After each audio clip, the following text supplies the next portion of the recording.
रामपुर नाम के एक छोटे से गांव में राजू नाम का एक 18 वर्षीय लड़का रहा करता था। राजू अनाथ था।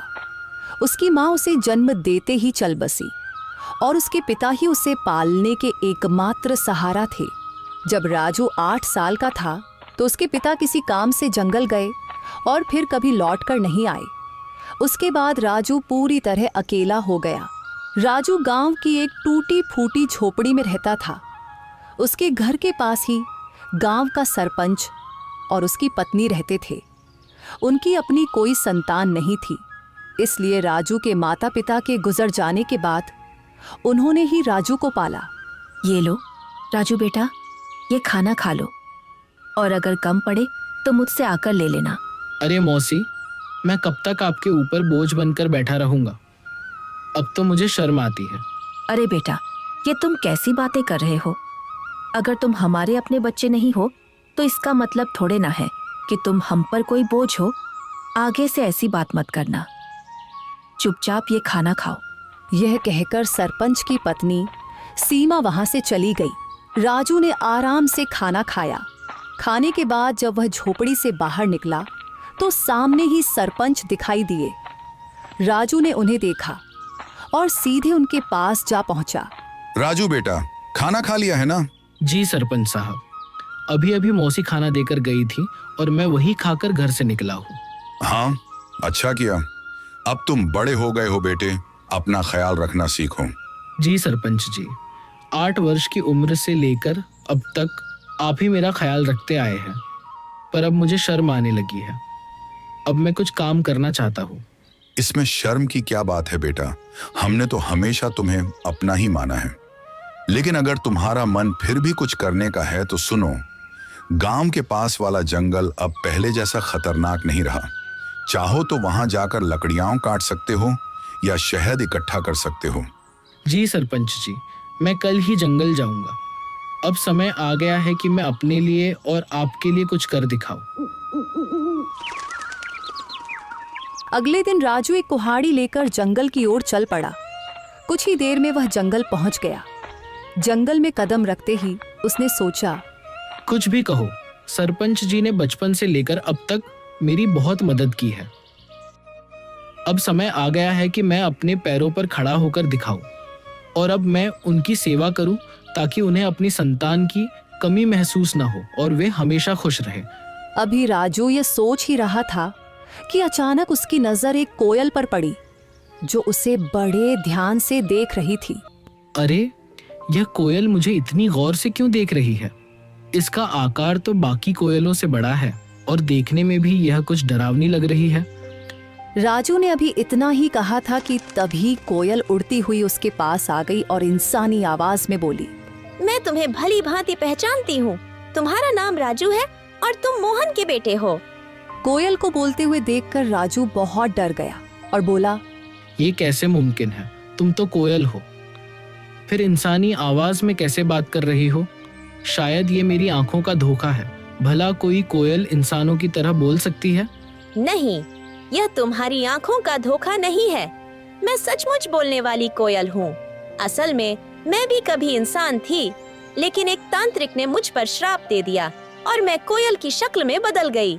मैं तुम्हारे पिता के रहस्यों के बारे में सब कुछ जानती हूँ। वे कुछ समय पहले जंगल गए थे और फिर कभी वापस नहीं आए। अरे, न जाने कौन हो तुम। मैं ऐसे कैसे तुम्हारी बात पर विश्वास करूं? कभी सोचा है तुमने? तुम पिछले कई वर्षों से बिना पिता के रह रहे हो, लेकिन गांव में कोई भी तुम्हारे पिता के बारे में बात नहीं करता। तुम्हारी कोई मदद नहीं करता सिवाय तुम्हारे गांव के सरपंच के। लेकिन मैं तुम्हारे पिता के बारे में सब कुछ बता सकती हूँ। तुम्हारे पिता अभी जिंदा हैं और मुझे यह भी पता है कि वे कहाँ हैं। अच्छा तो बताओ, मेरे पिता कहाँ हैं? मैं उनसे मिलना चाहता हूँ। मैं तुम्हें जरूर बताऊंगी, मगर उससे पहले तुम्हें मुझे इस श्राप से मुक्त कराना होगा। राजू को न जाने क्यों उस कोयल से डर महसूस होने लगा। अरे, मुझे तो लगता है कि यह कोई राक्षस है जो मुझे अपने जाल में फंसा रहा है। इससे पहले कि यह मुझे नुकसान पहुंचाए, मुझे यहाँ से भागना होगा। यह सोचते ही राजू तेजी से गांव की ओर दौड़ पड़ा और कुछ ही पलों में अपने घर पहुंच गया। घर पहुंचकर राजू हांफते हुए बोला, अरे बाप रे, ये जंगल तो बहुत खतरनाक है। यहाँ तो जानवर भी इंसानों की तरह बातें करते हैं। मुझे तो लगता है कि वह जरूर कोई राक्षस था। मैं अब कभी उस जंगल में नहीं जाऊंगा। अभी राजू ये सोच ही रहा था कि उसी समय सरपंच की पत्नी उसके लिए खाना लेकर आ गई और राजू को घबराया हुआ देखकर वह बोली, अरे राजू बेटा, ये घबराए हुए क्यों हो? और तुम्हें पसीना भी आ रहा है। सब खैरियत तो है ना? कुछ नहीं मौसी, बस थोड़ा सा सिर दर्द हो रहा था। अरे बेटा, अगर तबीयत ठीक नहीं है तो काम मत करो। लो, पहले ये खाना खा लो और थोड़ा आराम कर लो। राजू ने मौसी से सर दर्द का बहाना बनाकर सच्चाई छिपा ली। मौसी ने ज्यादा सवाल नहीं किए, बस खाना उसके हाथ में दिया और धीरे से कमरे से बाहर चली गई। राजू ने खाना खाया और सो गया। अगली सुबह जब राजू नींद से जागा तो उसके मन का डर समाप्त हो चुका था।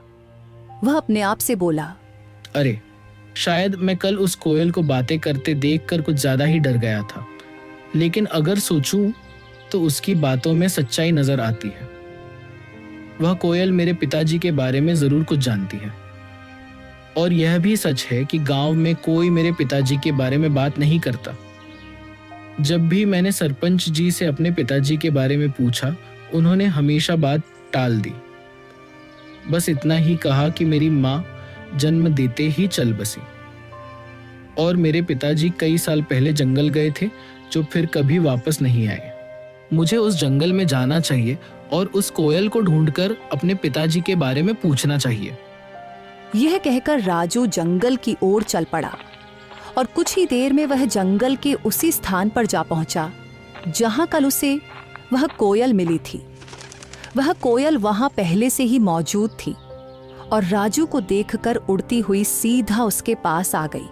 मुझे पता था कि तुम जरूर आओगे, क्योंकि तुम भी अपने पिताजी मोहन की तरह ही बहादुर हो। मैं सिर्फ इसी वजह से आया हूँ क्योंकि मुझे अपने पिताजी से मिलना है। तुम कह रही थी कि तुम मेरे पिताजी के बारे में जानती हो, तो बताओ मेरे पिताजी कहाँ हैं? मुझे उनसे मिलना है। कल मैंने कहा था कि इसके लिए पहले तुम्हें मुझे इस श्राप से मुक्त कराना होगा, लेकिन तुम चिंता मत करो, मैं तुम्हारी मदद करना चाहती हूँ। तुम मुझे अपना दोस्त समझो। मैं जानती हूँ कि तुम बचपन से ही गरीबी से जूझ रहे हो और कभी कभी इस बात पर तुम्हें शर्म भी आती है। यह सुनकर राजू उदास होकर बोला, हाँ, तुम बिल्कुल सही कह रही हो। मैं सचमुच गरीब हूँ। बचपन से ही सरपंच जी और उनकी पत्नी ने मुझे पाला है, लेकिन अब हर वक्त उन पर बोझ बनकर रहना मुझे अच्छा नहीं लगता। मैं चाहता हूँ कि अब मैं खुद कमाऊं, ताकि वे दोनों चैन से बैठकर खाएं और खुश रहें। अगर तुम चाहो तो मैं तुम्हें धन कमाने का रास्ता दिखा सकती हूँ। अच्छा, मगर वह कैसे? तुम मेरी मदद कैसे कर सकती हो?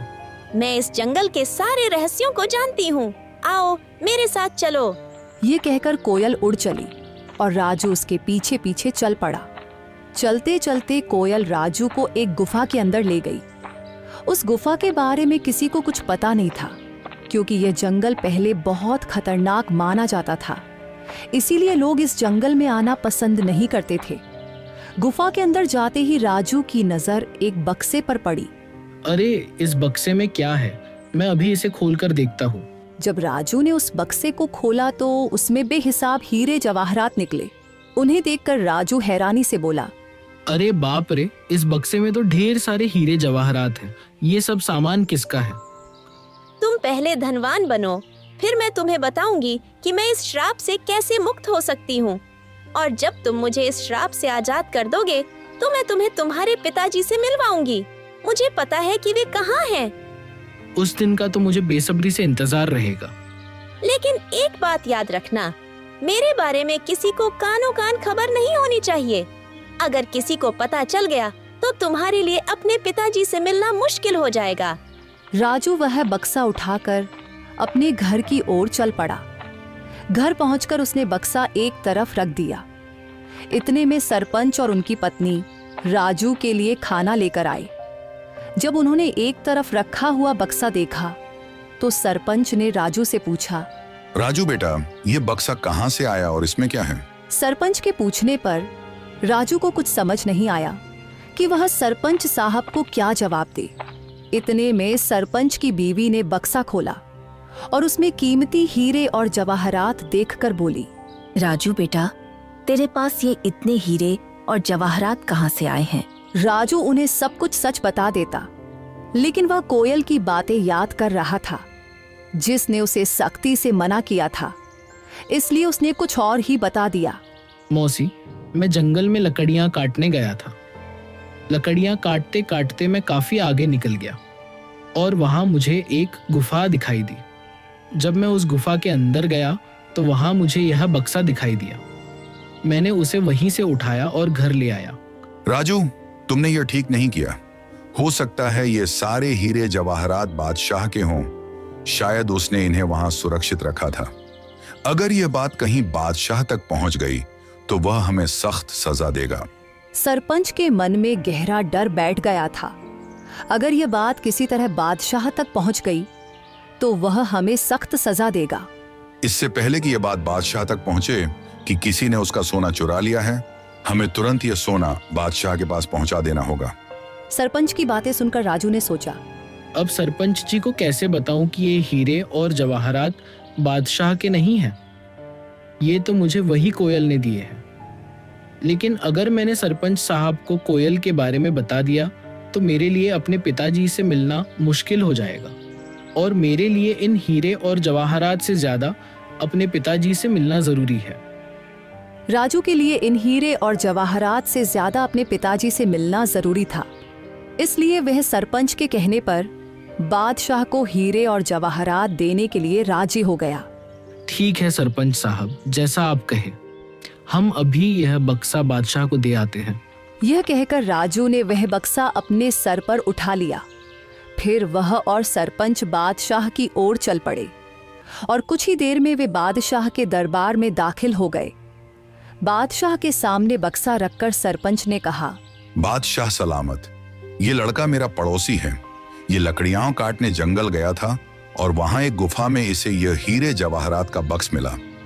हमें शक हुआ कि शायद ये आपका ही है, इसलिए हम इसे फौरन आपके दरबार में ले आए हैं। नेक्स्ट पार्ट के लिए और मजेदार अच्छी स्टोरी के लिए चैनल सब्सक्राइब कर दें।